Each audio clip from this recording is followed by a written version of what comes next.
Before we start, if you have an Apple, I'm just reading off the slide, right, and it's right there. If you have an Apple Watch and you're willing to participate in a social experiment, please click on this and download the app. And I'll talk about more of that later. If you don't have an Apple Watch, it's not going to work. Right. Months and months ago, when I was very privileged to be told I had an opportunity to come and speak, I spoke to a very good friend of mine. And I said, there's just so many words rattling about in my head, I don't even know where to start. And she said, just explain where you come from. So I showed up in a kilt, and I said, I've nailed it, right? I come from Scotland. She said, no, you idiot. Tell us your journey, tell us your theory, tell us the practical application, and then people will understand where you come from. So those 5 words I completely misinterpreted. When I look at the principles of HOP, there's 67 words there. How many interpretations of those words have we got, right? So I want to talk to you today about changing the narrative in the business. And what I'm going to talk to you about is what worked for me. What worked for me might not work for you. I just hope you get a little bit out of it, and maybe there's a couple of little bits and pieces that you can take away. Because what I want to show you is a little bit of the theory behind it, but for sure some of the very easy, practical things you can do tomorrow that make a big impact. Unfortunately, I'm beyond privileged to know and have the offer of working alongside Professor Paul Zak. As it says up there, I'm just going to read from the slides, it's easy. He's in the top 0.3% most cited scientists in the world. Have a look at his TED Talks, Google him, it's really easy to find. There's tons of YouTube videos. He is a neuroscientist, and I'll show you what he does, and it's in the app. He has worked out how to measure your body's response to the brain chemistry in your head, to work out how much interest you have in the conversation that's going on right now and how psychologically safe you feel in real time. So if you download the app, have a look at it, minute by minute, you'll work out whether you like what I'm saying or absolutely hate it. If you hate it, please don't put that on LinkedIn, as I am very vulnerable right now. Okay. So I'm going to show you how this works, and what I'm going to show you is my data from a 4-hour workshop that I ran in Bahrain about 4 weeks ago, right? I don't know if any of you have got the app, and we'll talk about later on if you're willing to share things, but tap the app at certain moments where you feel happy, safe, uncomfortable, whatever, and we can talk later on about the data just to see what you like and what you love. And ultimately, if your green line and your blue line peak, it might mean that you might do something about what it is that I'm talking to you about today. So this is kind of what the app looks like. And okay. And there's a little, look at that, technology. So there's a blue and a green line. The blue line is how into this conversation am I right now? And as you'll find out over the course of the next few minutes, I love what it is that I talk about. The green line is how safe you feel. So when I started with this workshop with a bunch of dysfunctional people that the owner of this company has said, please get the team to work, I started talking about what I loved, but I feel really uncomfortable because I'm not sure you feel the same way about this. And we talked and we talked and we talked, and eventually I gave control of the conversation over to them to see if what we talked about had sunk in. And it had, and I started getting some feedback, and people started talking and opening up and so on and so forth. And my green line went up because I felt safe, because the owner of the company might pay me at the end of this. So if you're willing, and you don't need to share your data, and it's all personal to you, what it tells you is what you like and what you love and what you dislike, which gives you the opportunity to understand you. And you can look at what you were doing at the time and who you were with at the time and understand what parts you like and dislike. Do not go home and tell your partner you downloaded this app.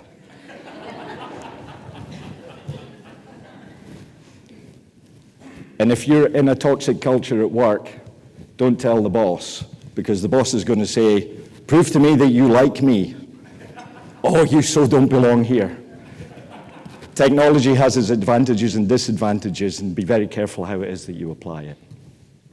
Okay, I'm going to start where I finished, because I think it's important to say right in the outset that, you know, what we're all here for is keeping people safe. And I kind of figured out that how you treat people is actually what keeps us safe. How individuals enter relationships and are willing to share information and make better decisions as a result of the relationships you have drives better decisions, and better decisions drive better outcomes. So I start with leadership. And the top, what's that, left or right? I don't know, I'm looking at this from a different angle from you. So this one here, I measure what I call psychological distance. I'm looking at your strategy, I'm comparing it against your purpose, and I'm looking at your organization capability. So if you're having a conversation and say, I want to tell you that blame fixes nothing, and the business is saying that blame fixes everything, you've got a hell of a long way to go to try and get alignment, to try and implement an initiative. So if you implement an initiative where your strategy and purpose aren't aligned with your organizational understanding and capability, you will not succeed. This graph here represents a 2-year journey where I had 5 questions to create vulnerability in Saudi Arabia. I'll say that again. Creating vulnerability in Saudi Arabia, where position and power is more important than being right, was not an easy journey. And to give you more context, this is I showed up about here, 2017. The red dots are people not going home. So you can see there in months gone by, we had multiple people not going home. We had a 10-year history of 5, 10, 15 fatal accidents every year in this company's history. The yellow bars on this scale, I know you can't read it, but that's 17. That's how many people were going to hospital every month, right? It's a group of 30 companies, and they're all different, and they don't like each other because nobody likes each other in the Middle East, to be perfectly honest. But what this tracks over a 2-year period in one of the companies was me building relationships and building capacity in the organization to understand each other, to talk better, to problem solve, and to critical think. And in September, we went to the field for the first time, and we asked the big question. If you're coming on Friday to the workshop, I'll tell you what it is. 2 people believed us, because this is a big change. And 2 people said, I need help. And we helped. And we told the story. And in October, 75 people said, I believe the 2 people that were helped were actually helped, and I'm going to ask for help. And in November, and then in December, I had 30% of the workforce, and it continued on from there. Unfortunately, 2020 got in the way of my data gathering, and we're not going to talk anymore about that. But it's very important for me to tell you that what worked for me is what I'm going to tell you that I did now. But did that make any sense? I don't think that made any sense. Right. Before I went to Saudi Arabia, I made a decision in my head after working for one of the world's most admired companies for 11 years that the safety profession was holding us back. And I needed to flip things around to try and work out how to do something different. And I believe that changing the way that we see words and what words actually mean can be a very, very powerful thing. You can change the world with words and do exactly the same thing looking at it from a different angle and get a completely different result. But before I do that, bit of group participation. Anybody, any idea what anybody from Scotland might be famous for or known for? Haggis. Absolutely. Do you want some? Golf. There it is, right there. And before you ask, I am sober. Right. Does anybody sing Auld Lang Syne at New Year? No? Okay. It's only one no, Ken. Right. So Auld Lang Syne was written by a guy called Rabbie Burns in the 1700 and whatever it was. And he is a very, very famous Scottish poet amongst Scottish people. Oh, it's okay, I can still see it here. Right? So Scots actually have a little bit of a history with songwriting, poetry, and so on and so forth.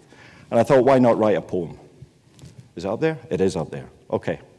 So I want to tell you a poem. For those of you with an Apple Watch, with the app, have a look and see what you feel when I relate this poem. I'm part of a safe generation, and I refuse to believe that I can change safety attitudes. I realize this may be a shock, but safer work is possible is a lie. This is as good as safety gets. So in future years, I'll tell my children, I listen to my head, I have my priorities straight. The job is more important to me than my own and my colleagues' safety. As people tell me years from now, I will feel foolish having tried to improve safety. And I do not believe that I need to work in a safe culture of my own making. In the future, my company alone needs to prioritize my safety needs. And I will reject any suggestion that my company needs my help in safety. The fact is, my generation is as safe as can be, and it is foolish to presume that we need to change. Be interested to know what your blue and green lines are. We need to change. It is foolish to presume that my generation is as safe as it can be. And the fact is, my company needs my help in safety. And I will reject any suggestion that my company alone needs to prioritize my safety needs. In the future, I need to work in a safe culture of my own making. And I do not believe that years from now I will feel foolish having tried to improve safety. As people tell me my own and my colleagues' safety is more important to me than the job, I have my priorities straight. I listen to my head. So in future years, I will tell my children, this is as good as safety gets is a lie. Safer work is always possible. And I realize this may be a shock, but I can change safety attitudes. And I refuse to believe that I'm part of a safe generation.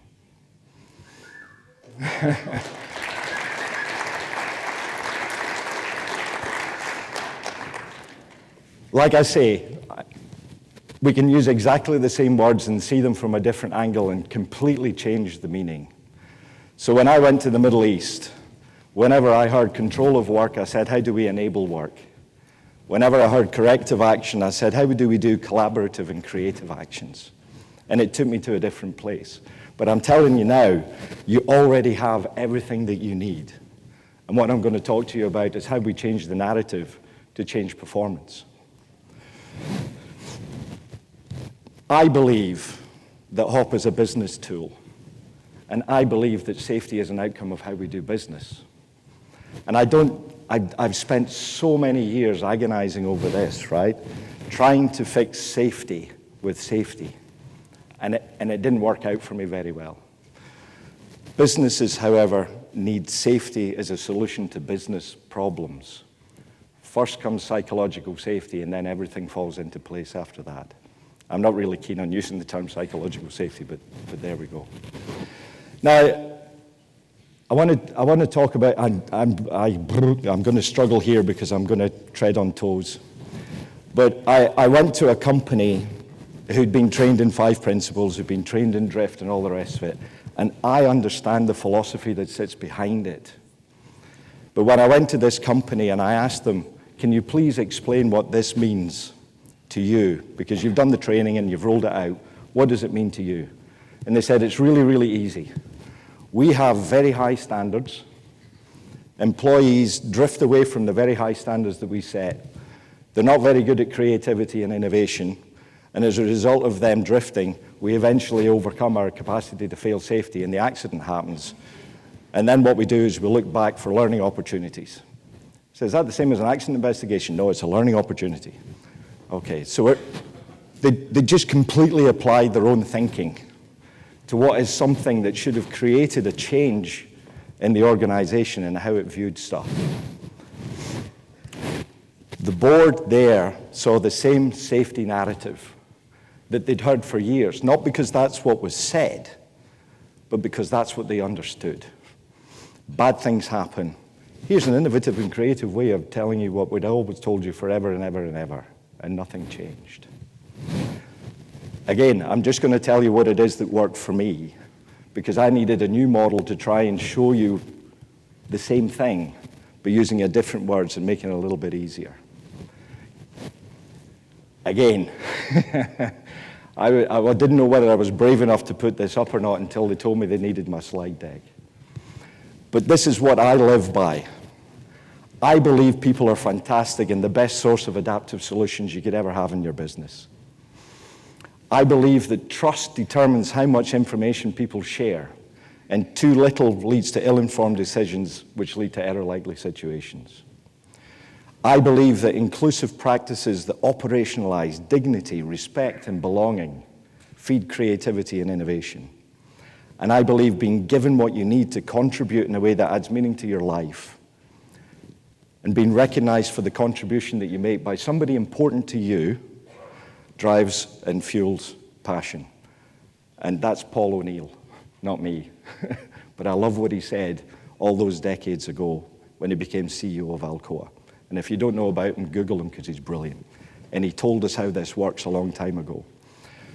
Fundamentally, problems are solved in trusted relationships where people are included and they are willing to share their perspective with you. I'm going to move on before I get hate mail. So, I believe everything's already out there. And I believe in Maslow, Darwin, and Karl Kessler. Maslow said we are motivated by needs. If your business practices focus on your equipment, your PPE, and your chemicals, you're fulfilling a rational need at the bottom end of the triangle. If you treat people with dignity and respect, you raise the bar. If you build belonging into your business practices and your professional interactions, we're motivated even more. This is social well-being, and we are motivated to create social well-being in the tribe. We desire it. Darwin did not say survival of the fittest. Somebody else came along and said, I'm going to take your principle and come up with some different words for you. And it means something different. Darwin said, those who survive are those that accurately perceive their environment and adapt to it. And I believe that mutual adaptation gets us to a different place. And Karl Kessler said, tribal behavior is based on mutual aid in survival. So if you as a safety guy keeps coming up and saying, you got that wrong, you get that wrong, and you got that wrong, you look like you belong to a different tribe because you ain't helping me with my purpose. So, throw myself to the wolves. I believe that every employee, every one of us in this room today is intrinsically motivated to be innovative and creative and grow and to learn. I believe every one of us is motivated to compensate for the lack of support or environment or whatever it is that you've been given to do your job. And that is the same. We're just trying to get stuff done. And we're just trying to put ourselves in it. But I think innovation and compensation are what it is that we try and do to get the job done every day. Now, this is real data from a client that had gone through principles, had gone through drift, and so on and so forth. And I decided to put this on a scale of creativity and bad things happening, potentially. So this is data from audits and inspections and so on and so forth. So here, Guy, fill in the form properly, will you? Here, you could have tripped on that. Here, you could have cut your finger. Here, you might have really hurt yourself. And every month, month on month on month, we had hundreds of findings. There's 667. I wish it was 666. But there were 667 findings where we corrected you for doing something wrong. And we never once looked for an idea or something creative. And instead of intrinsic motivation, we've got intrinsic resentment because you don't help me. You just tell me I've done something wrong, right? And it's almost like when you're at school and you do 100 questions and you get 5 wrong, and the teacher just looks at the 5 that you did wrong and completely ignores the 95 that you got right. It's not fair, and it doesn't feel nice. Okay. There are 8 base emotions, depending on who you talk to, that are common to humanity all over the world. And if your ratio of bad to good is not right, And if one bad thing happens, you need 5 positive things to happen to compensate for that. Otherwise, it feels like a bad day. So you can see from the previous slide, we create bad day every day in that organization. What it does is it creates disgust, sadness, anger, or fear. It creates misalignment in values and misalignment in purpose. And we reject that. And you can't help it because your brain sends you a signal that says, I don't like this, walk away. I don't like it, reject it. That's what the brain chemistry does for you. And if you ignore it for long enough, you get sick. On the other hand, if you feel trust, joy, anticipation, and surprise, then you're attracted towards that because we've got alignment in values and purpose and strategy, and what we're doing and my contribution is appreciated. And that leads to growth. Emotions drive behavior. What we need to do is work out how in our business practices we generate the right emotional context for people to engage with us. So a little bit more, too much labored already, I apologize. If we substitute this for mutual adaptation, what does it look like, right? If we don't adapt, we just crush everybody's intrinsic motivation to help us out and to, improve and grow and so on and so forth. And if we never move the black line, people just go, you know what, whatever. My idea is okay as long as it fits in, whatever, okay? And this was my choice back in 7 years ago when I left a very clever company because we never changed a thing. We were never creative, we were never innovative, and I believed as a profession we were holding the company back. If you remember the first graph that I put up that goes left to right and up, and if anybody wants to put in Google search success, look at images, success goes left to right and up.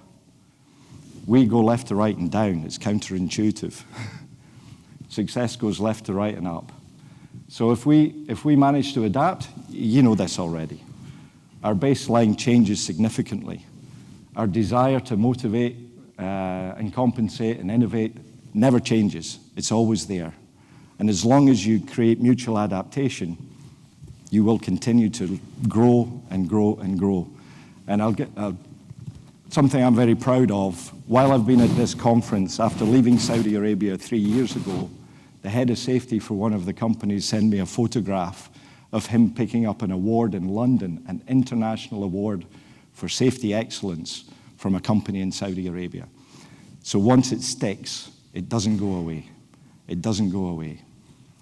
Okay. Next. I want to tell you about storytelling. On Friday, I go through a little bit more of a masterclass on how to do this. But storytelling is a very, very powerful thing. Nature taught us how to learn through stories. It creates images in our head. It creates an experience that we can relate to. And our brain chemistry actually syncs up when we're telling a story. The information sticks. The purpose is not to say what is popular, but to make popular what needs to be said. And that's how I use stories at work. Stories move us from the status quo world through the hero's journey to create a social movement that will take us somewhere that we want to be. And what I do, and what you can do, is find those stories to build momentum, to change social views of what's going on, and foreshadow a desirable future that everybody wants to be part of the story. So before I get on to what that looks like, same company. This is the kind of safety communication they put out. Whoopsie, back. During the last 5 years, 165 workers died falling through a skylighter hole. Remember, it's up to you. Speak up, cover the hole, right? Because they say we've got very high standards. Employees drift from those high standards. We now found drift, and it's up to you to do something about that. We've got a worker bad kind of thing going on. And for me, we confuse heightened awareness of the problem as being closer to solve it. So, is anybody familiar with the hero's journey? Anybody use this kind of stuff? Yay, there we go. A few. Let me tell you the hero's journey. And do you want to do it, Jake? Or do you want? No. Okay. The hero's journey. From the ordinary world of the status quo, the hero shows vulnerability to overcome and create the new world of their choosing. You are worthy. The world that we live in has rules, it has culture, it has politics, it has injustices and so on and so forth, and you can see the tension. The hero puts themselves at risk. You can see the risk in the story, you feel the tension, you want it to be resolved, right? You can see the conflict inside of the hero to say, shall I stay with the tribe or shall I move over here and create something different, right? Whatever that is must matter to the audience that you're trying to reach. The hero crosses the threshold, goes beyond the point of no return, but finds a trusted guide, right? Frodo, I'll take the ring to Mordor, but I do not know the way. You find a trusted guide and on you go. There's a sacrifice. Whatever the sacrifice is, see if you can see it in the story. But ultimately, you defeat the monster and you go back to work, or you go back home, and you're a changed person, but the world has changed too. What does that look like at work? So I want to tell you Salim's story. This is the first story that I got in Saudi Arabia that told me I was going to get something different out of the world. So Salim saw an unprotected opening. He's read the communication. 165 people have died in the last 5 years because you didn't cover up the hole. He knows that if he reports a near miss, he knows if he makes an observation, maybe he'll get fired. Maybe somebody from the tribe that he likes and loves is going to get fired. So what do? The hero crosses the threshold and takes a step and sees what happens. He puts himself at risk. He covered it with checker plate with the help of a colleague. Collaboration makes us strong. Trust, professionalism, and expertise, collaboration. Salim has our values in his job description. How can you show them they're in yours? The message here is we're turning safety upside down. If you find a problem and you fix it, we will tell you that you're exactly the kind of employee that belongs here. We're going to treat you with dignity and respect, and we're going to say thank you very much because the core values are alive and well in that. Salim is now the hero. He goes back, and instead of getting, this is what's at risk, right? Instead of being told by his peer group, why did you tell them that? They say, I'm so pleased you did that because we all know what the problems are. We just needed permission to fix them. So I got one story, and what we did is we adapted. I created the adaptation in what it is that we did in the organization to allow this to happen. And I should say, safety professionals, I had 700 safety people in the department. I had painters because people paint signs to keep you safe. I have joiners because if you nail wood together, people don't fall in the hole. I have housekeepers because if you sweep up, you don't trip over things. I do not have the capability in this organization to solve problems. But what I can say to the safety guy is, please, go find somebody doing a good thing. Take a photograph, write a paragraph, and tell me, and I'll share the story. And these are the stories that I go to the board with to explain how performance is going to improve. And one story gets me 4 stories, gets me 5 stories. And that's what you see in September, October, November, and December. So the theme, employee bad, needs to change to employee good. The story delivers the theme that you're trying to deliver in the organization. The character, one of us, right? I can see you. I see who you are. Okay. And like I say, when one person crosses the threshold, other people try it out too. I need a new trip tray, got one. I need new shoes, got them. Usman needed a new hammer, got one. Akhtar needed a new guard. Irshad needed better ventilation. Now, all of these problems can be solved within the team if you have the right conversation and it's okay for the supervisor to listen and fix those problems. But sometimes you need to go outside of the team. And in the last one here, you needed to go all the way up to an engineer. You needed procurement, you needed finance because we missed something. That's why it took 2 years to prepare the organization, because when somebody asks, you need to get them what they need straight away, otherwise we're dead in the water. And that's why it took me a long time to get the organization in the right place. Leadership stories are important too. In this particular, some of you here know the backstory because this is another big story for me because it represented a huge change. And I'm not going to give you the backstory. But in essence, 40-50% of the fatal accidents in the business were attributable to the part of the business that this gentleman ran. And I probably shouldn't have put his name up there or his photograph. I apologize. But he told me something. A dropped object created a fatal accident. So what we did is we went out and we bought bolt bags. This is not new technology, but it didn't exist anywhere in our business. We got bags so that the bolts don't fall out. We got lanyards so when you drop the tool, it didn't fall. Because what we were building is transmission towers that are 90 meters, 45 meters, whatever, tall. And every day things fell. And when things fell, sometimes people got hurt and sometimes they didn't go home. And what happened when you dropped something is you got blamed. You got blamed by the leader. Every audit, every inspection, everything that the safety team had ever done highlighted all of the problems. But we were told to be quiet and shut up. And eventually the safety guys got fired. And this guy's still at work. So instead I asked this guy to go out and say, I bought this for you. And he didn't really care, to be honest, but he went out and he said, I got this for you. And all of a sudden the story changed. We went from a villain to a hero. You got this for me? You got this to help me keep safe? And that one guy affected hundreds of people as a result of that change. And innovation came and creativity came. Profitability went up, productivity went up. I said that twice, right? As a result. So I went to the board, and I'm still trying to build up some credibility and things like that at the time. And they saw what it was that I was trying to achieve. I did not lead with the safety statistics, even though I was told to.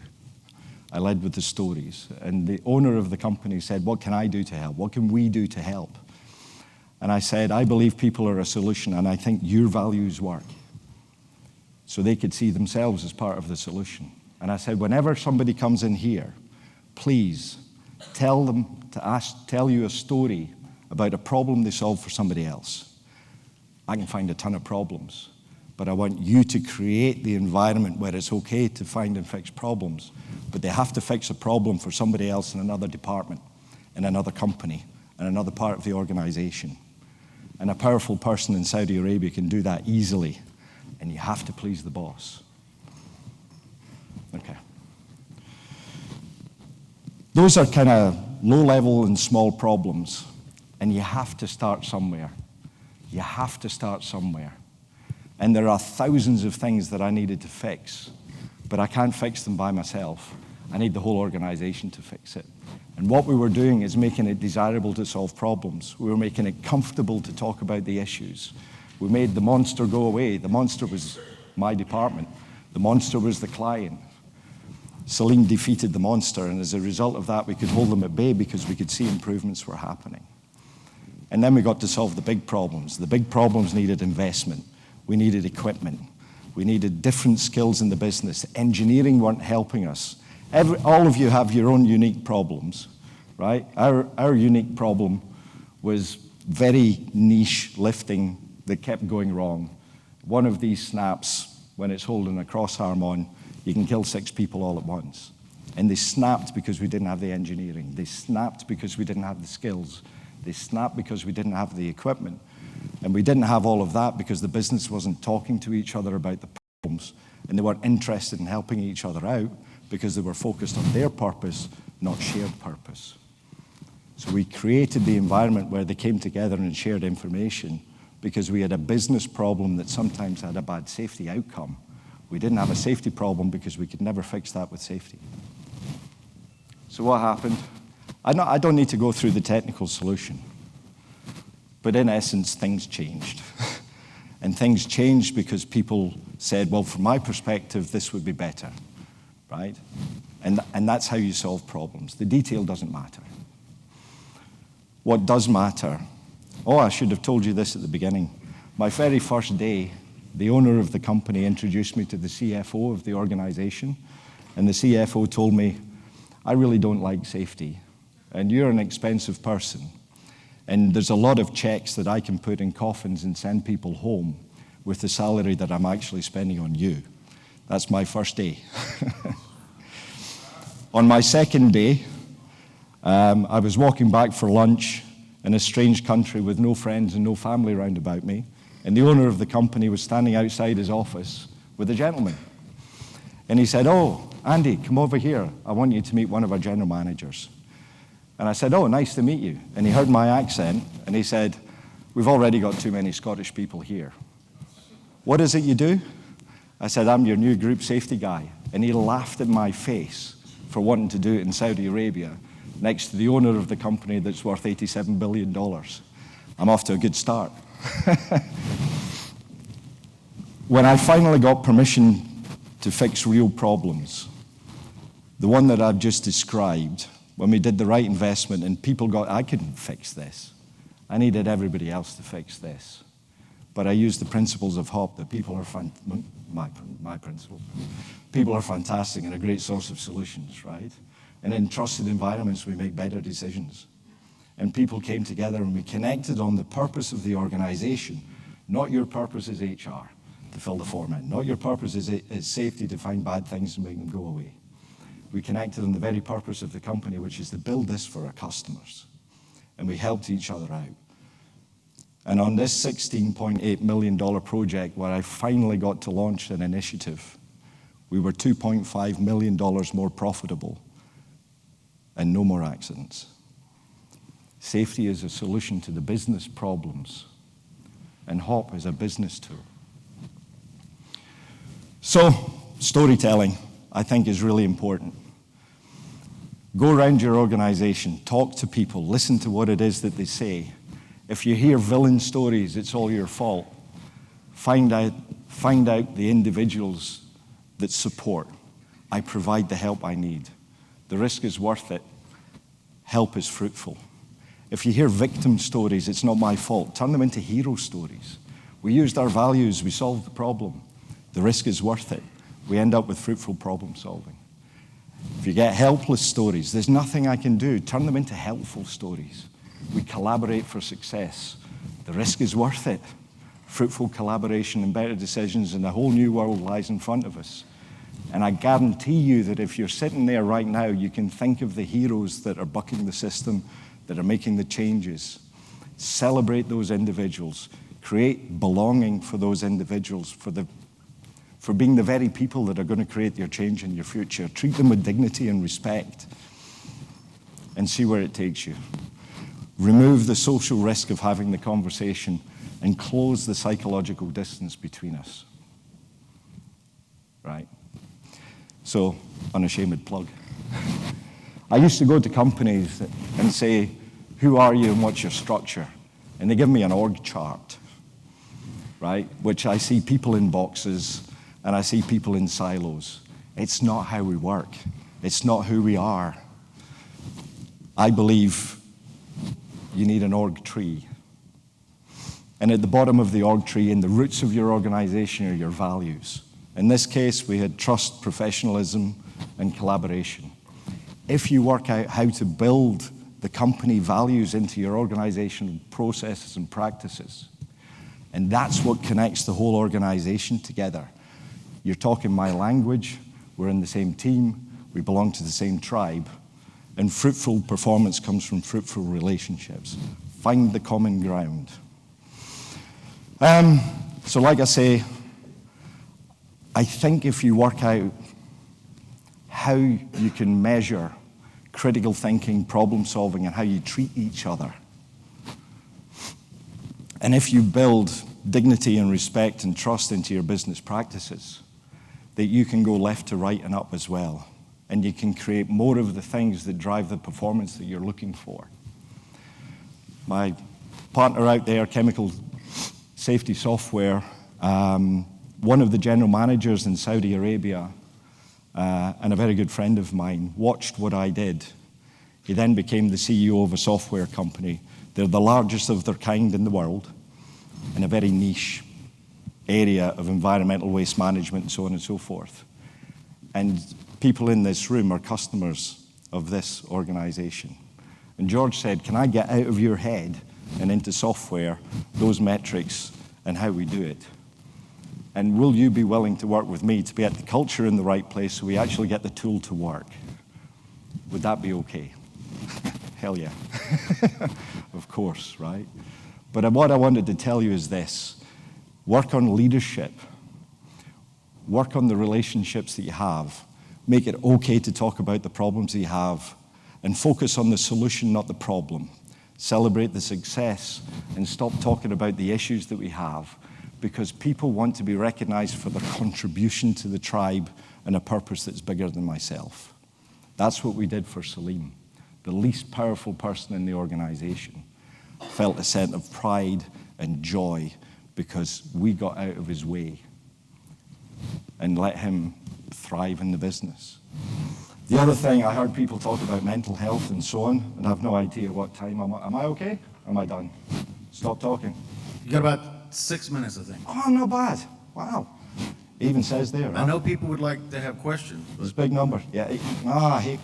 Okay, put me on the spot. So I heard people talking about mental health earlier on. Joy at work, being allowed to collaborate, being allowed to contribute your worth is a huge deal in terms of mental health. We had about 5, 6, 7 suicides every year because of the way people were treated. They went away by allowing people to contribute to what they wanted to do. We enabled you to do your job. Anyway, I think we've got time for questions. Did anybody download the app? Anybody willing to share where your blue and green lines are?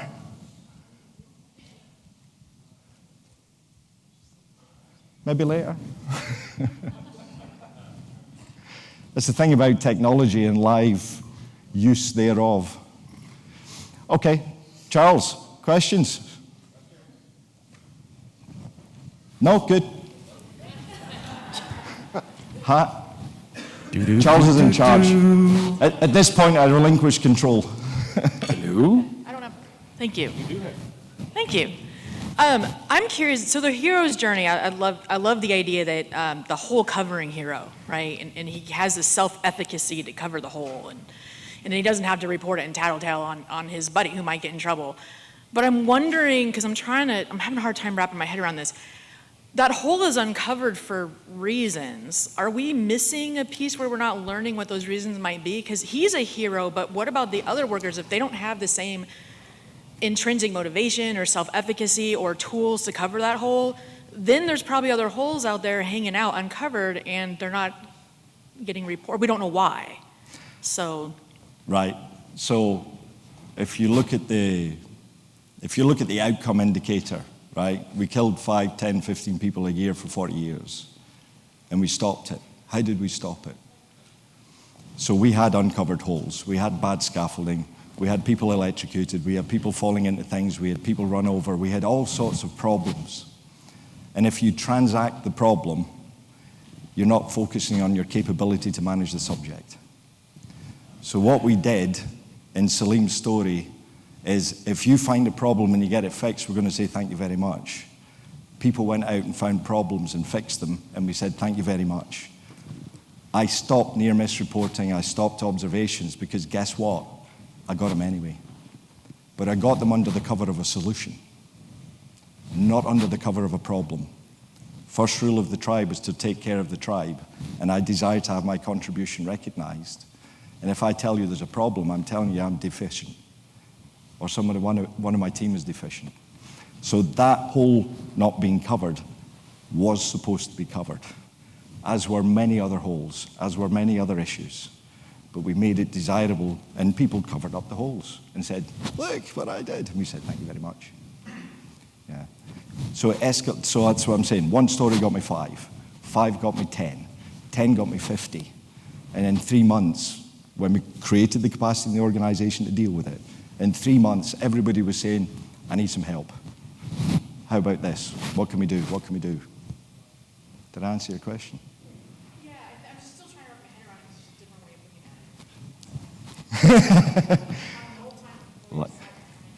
at it. I flipped everything on its head, right? I don't talk about control at work. I talk about enabling work. I don't talk about corrective actions, I talk about collaborative and creative. We done? Am I Thank free? you, Andy.